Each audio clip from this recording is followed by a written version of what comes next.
No is no, and that's fine. I don't want to. It is a complete answer, it's a complete response. You don't have to explain yourself to anybody.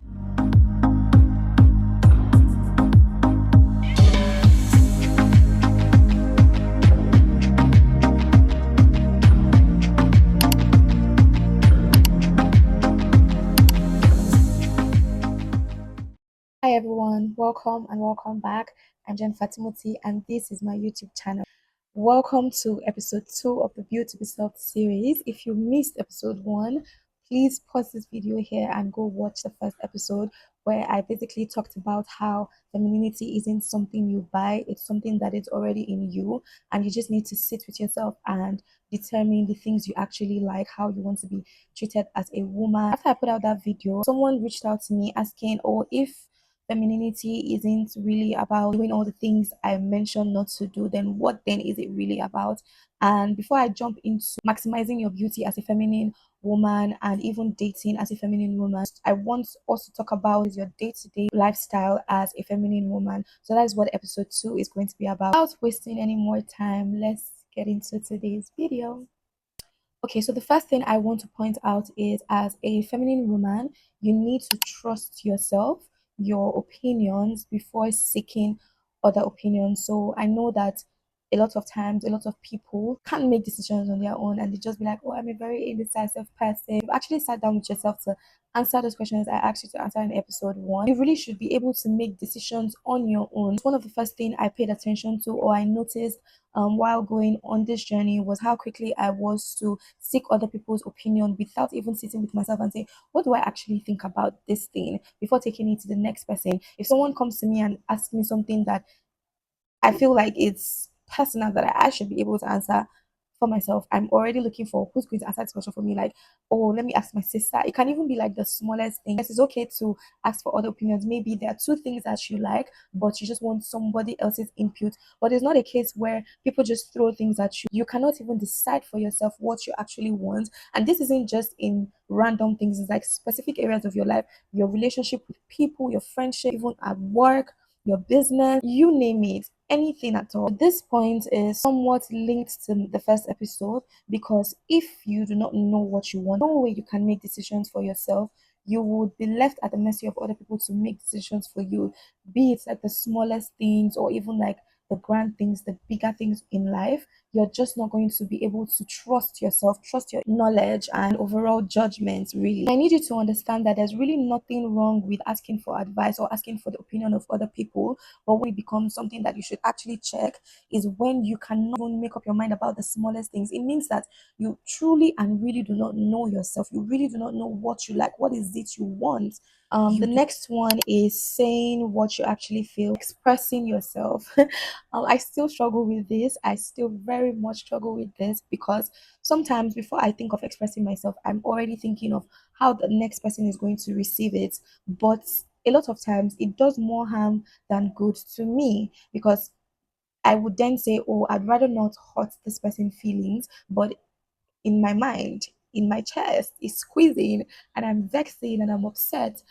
So as feminine women, we need to understand that we need to actually express how we are feeling, how somebody's actions has upset our emotions generally. The difference in being feminine and being soft is emotional intelligence, how you bring emotional intelligence into this, how you're able to communicate what you're actually feeling without bringing the other person down, without having to hurt the other person in the process of expressing yourself. There's so many mature ways to communicate what you're feeling. Most times we're being told that, oh, if you express yourself, if you say how you're feeling all the time, it starts to come across as you're nagging, you're doing too much, you complain too much. But I don't think so. I don't think we should be told when and when not to express what we're feeling and how we're feeling. So yes, this is something I still struggle with even in present day, to just express how someone's actions has made me feel. But one thing that I know that I'm very good at is I would not let someone's action make me react in a way that is sort of off brand, because like it or not, whichever way you choose to live your life, you are definitely building a personal brand for yourself. So I know that I do not want to be described or known as someone that is that always goes off at any little time. So I've spent time with myself to know how to regulate this emotion, dissect what actually got me upset. Was it the tone? Is it that what this person is saying is the truth? And like they always say, the truth like a bitter pill to swallow. When you now hear the truth, you're like, it's okay. Like, oh, what's your business? Or that kind of thing. So you get salty because you know deep down in your heart that this person has actually said the truth to you.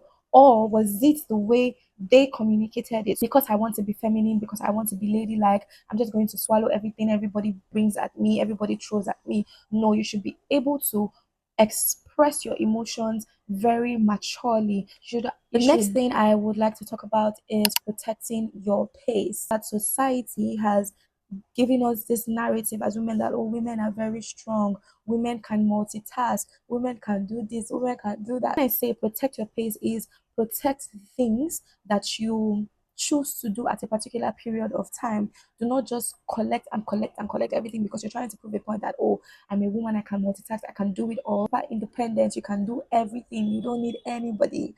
No, as women, if you want to maintain your sanity, your softness, your feminine energy, you should not take up the entire world. Like, you should not be trying to prove that you can do everything. You are super independent. It's okay to pace yourself. If you go online, even if people are already like using it very loosely, a lot of people would say or would term what they're going through as, oh, they've lost their spark. It just means that so much is going on at the same time and you do not know how to pace yourself. You do not know how to sit down with these things, take these things and say that, okay, these are the things that I can handle at a point in time. There's no award for being a superwoman. I just need to put that out there. There's no award for trying to prove that you're a woman that can do it all, or you don't need any man. You're just going to lose your spark, get burnt out, and it's definitely going to affect your health, and you're just not going to remain in that feminine state, feminine energy, softness, really, because you have taken or you're beating more than you could chew. There are points in your life where like a lot of things are happening at the same time. Yes, it is very understandable, but when that happens, when you are in that point in life, you actually sit down and say, how can you make time for yourself to actually do the things that you love outside of work, outside of tending to church, tending to family, tending to, I don't remember what I was saying because my phone space was full and I had to clear up space.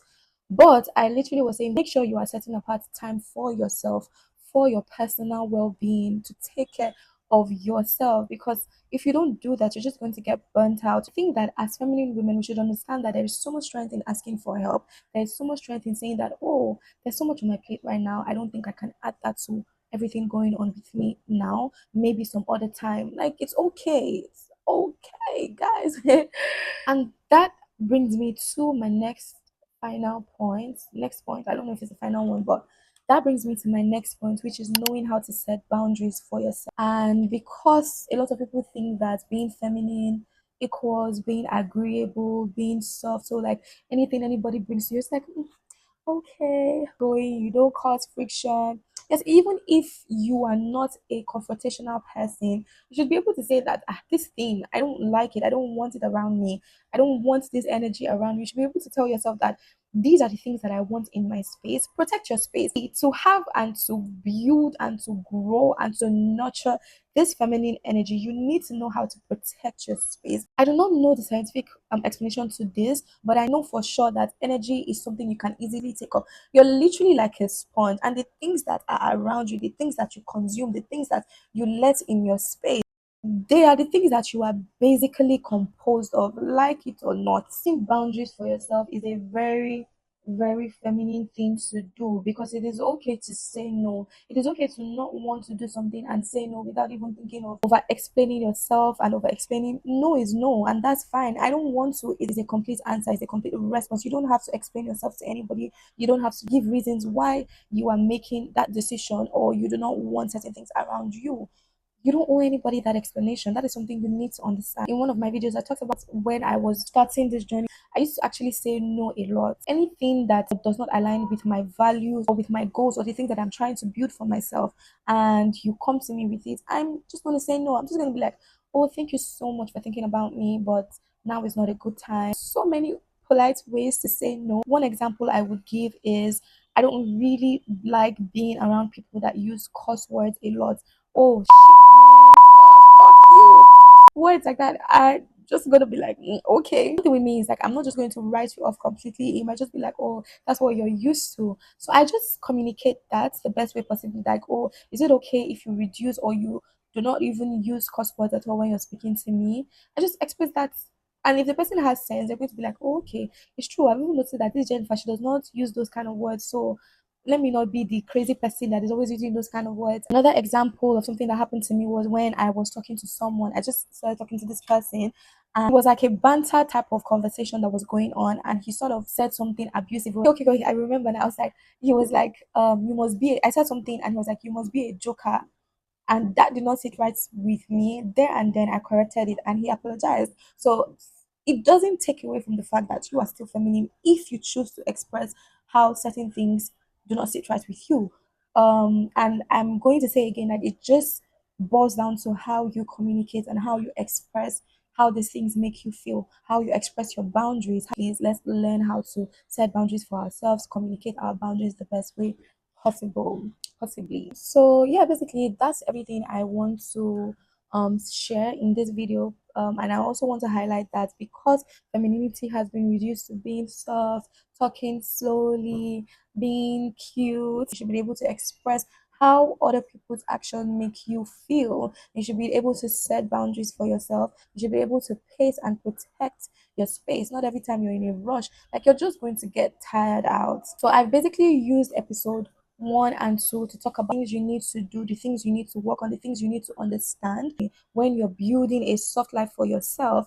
And I'm excited for the last 2 episodes where I will be talking about maximizing your beauty as a feminine woman and dating as a feminine woman. So those are like those last 2 episodes. I really need you guys to watch out for those ones, as well. Dressing up and showing up as a soft feminine woman matters. Being feminine in your relationships when dating matters. What really matters is you understanding what you want, you being able to express what you want, you being able to be your authentic self, you being able to say no without shrinking or feeling like you're doing too much. Anywho, we've come to the end of today's video. If you watch this part, you know the drill. I love you so much, and I'll see you next week Wednesday. Do not forget to like this video, share this video, and subscribe to my channel if you haven't already. Bye for now. Mwah.